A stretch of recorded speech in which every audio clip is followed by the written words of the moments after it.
নওজোয়ান ভাই তোমরাও শোনো আব্বা, মোবাইলে রাত্র নাই দিন নাই, নারী দেখো, ছবি দেখো, বাদ্যের তালে, গানের তালে, নৃত্যের তালে।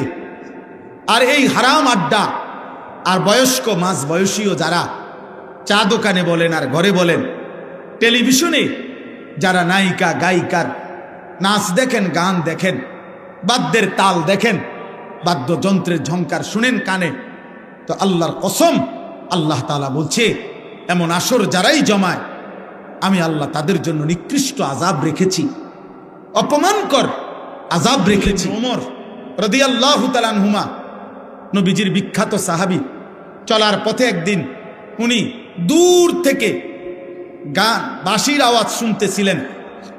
কিতাবে আছে উনি উনার দুই কান আটকাইয়া ফেলছেন। এরপরে হাঁটতে হাঁটতে ওনার সঙ্গীদেরকে বারবার বলতেছিলেন, ওই আওয়াজ কি আর শোনা যায়, ওই আওয়াজ কি আর শোনা যায়?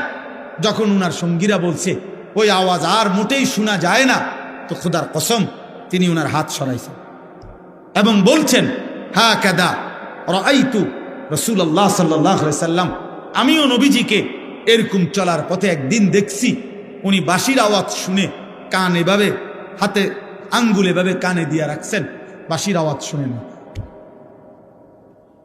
বাঁশির আওয়াজ শুনে না।